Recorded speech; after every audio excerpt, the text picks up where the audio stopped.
डिम्पल साहब, आज राष्ट्रपति जी का अभिभाषण हुआ है। आज 18वीं लोकसभा को लेके उन्होंने संबोधित किया पूरे देश को, और ऐसे भाषण हमने सुनने को बड़े कम मिलते हैं। क्या कहेंगे आप?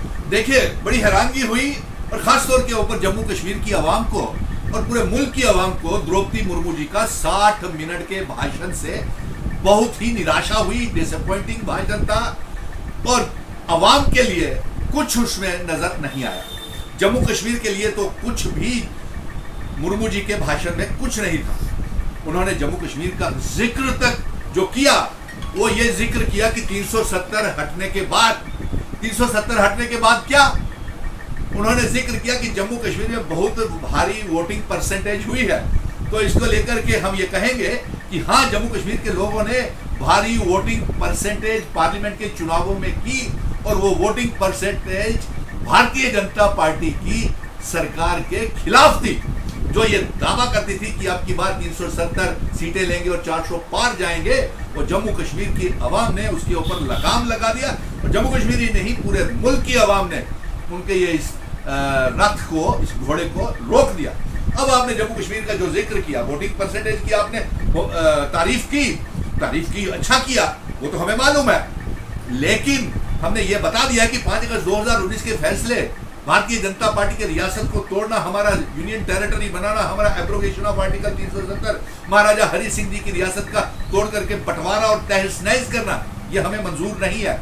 और आपने 370 का और जम्मू कश्मीर का जिक्र तो किया, वोटिंग परसेंटेज का। क्या आपने यह जिक्र किया कि जम्मू कश्मीर को रियासत का दर्जा कब वापस किया जाएगा? क्या आपने यह जिक्र किया कि जम्मू कश्मीर में कब असेंबली के चुनाव करवाएंगे? नहीं किया। इसका मतलब है कि अभी भी आपके दिल में कोई बेईमानी है। आप बार बार कहती रही है मेरी सरकार, शुरू से लेकर के आखिर तक भारतीय जनता पार्टी एनडीए की सरकार को अपनी सरकार कहती आई है। तो इसका मतलब आपके सरकार के दिल में अभी भी बेईमानी है कि आप जम्मू कश्मीर को रियासत का दर्जा और जम्मू कश्मीर में असेंबली के चुनाव करवाने के लिए तैयार नहीं है। दूसरा, आपके ऊपर यह भी आरोप लगता है कि आप मेरी सरकार कहते रहे हैं और दूसरी तरफ तारीफ करते रहे हैं वोटिंग परसेंटेज की। तो फिर आप इंजीनियर रशीद को, जो कश्मीर के लोगों ने मेंबर पार्लियामेंट बनाया है, उस जनादेश का आप सम्मान, रिस्पेक्ट क्यों नहीं कर रहे? आप उसे रिहा करें, इंजीनियर रशीद को पार्लियामेंट में जाने दें, उसको शपथ, सुगंध, कसम लेने दें, ताकि वो जम्मू कश्मीर के लोगों की, कश्मीर के लोगों की, अपने कॉन्स्टिट्यूएंसी के लोगों की कुछ सेवा कर सके। लेकिन आपके दिल में ऐसा दर्द हो तब ना, क्योंकि हमने ये देखा है।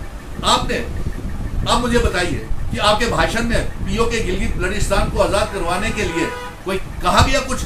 और आप ये बताइए कि अगर आप कहते हैं कि 370 के बाद जम्मू कश्मीर में कॉन्स्टिट्यूशन के तहत आ गया, तो हम आपको बता दें इसी भारत के संविधान में आपने तो इमरजेंसी जम्मू कश्मीर में लगा दी है। 5 अगस्त 2019 के बाद जम्मू कश्मीर को लोगों को आवाज नहीं उठाने दे रहे हैं। 2014 के बाद पूरे मुल्क में ED, CBI, income tax, election commission of India को आपने अपना एजेंट बना करके रख लिया है, और एक इमरजेंसी चल रही है पूरे मुल्क में। 2014 के बाद जम्मू कश्मीर इस इमरजेंसी के दौर से गुजर चुका है। हमने 5 अगस्त 2019 को जब हमने हमारी रियासत तोड़ी, हमारी इंटरनेट सर्विसेज, हमें जेलों में बंद कर दिया गया, हमें घरों में बंद कर दिया गया, घरों से निकलने की इजाजत तक नहीं थी, हमारा स्टेट सब्जेक्ट छीन लिया, हमारी जमीनें, हमारी नौकरियां, हमारे पावर प्रोजेक्ट सब छीन लिए, जिन शर्तों के ऊपर हमारा इल्हाक और भारत के साथ हुआ था, और जो संविधान में, कॉन्स्टिट्यूशन में लिखा था, उस इल्हाक को भी आपने 5 अगस्त 2019 को भारतीय जनता पार्टी ने तोड़ दिया। आप हमें ये बताइए, आज तो 370 नहीं है, फिर यहाँ पे टारगेटेड किलिंग्स क्यों हो रही, यहाँ पे आतंकवादी हमले क्यों हो रहे? उसके ऊपर आपने कुछ नहीं बोला। आपने यह भी नहीं बोला कि जम्मू क्षेत्र में अब आतंकवाद बढ़ रहा है।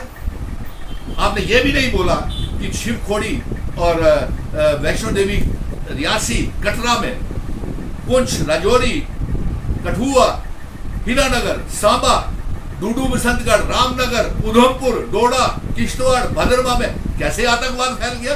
तो फेलियर यह हुई ना भारतीय जनता पार्टी की। इसलिए बहुत सी बातें हैं। अभी जम्मू कश्मीर के लोगों को आपने बहुत निराश किया। आप घोटालों की बात नहीं की आपने, इतने मजहबी दंगे फसाद होते रहे। इसका मतलब मेरी सरकार राष्ट्रपति कहती रही है। आप देख लीजिए पत्रकार मित्रों, आप देखिए कि 60 मिनट में भाषण में कम से कम भी 50 बार द्रौपदी मुर्मू जी, आपकी सरकार थी तो आप भी जिम्मेवार हैं इतने बड़े बड़े घोटालों में, नीट के घोटाले, मंगल सूत्र, मजहबी दंगे फसाद। और आपने यूपी में क्या हाल हुआ आपका, महाराष्ट्र में क्या हाल हुआ, राजस्थान में क्या हाल हुआ।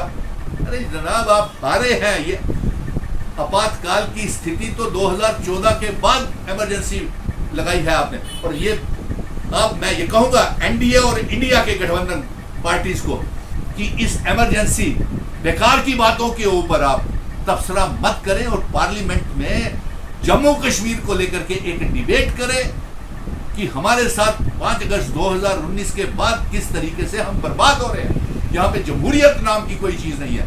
आप राष्ट्रपति कहती है कि वर्ल्ड का, दुनिया का सबसे बड़ा लोकतंत्र देश है भारत।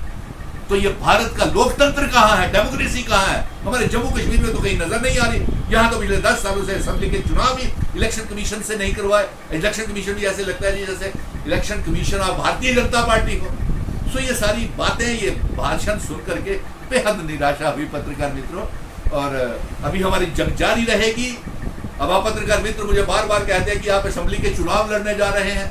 अरे ना जाने किसने आपको कह दिया असेंबली के चुनाव लड़ने जा। तो अगर असेंबली के चुनाव लड़े भी जाए तो उसमें कोई बुराई तो नहीं है।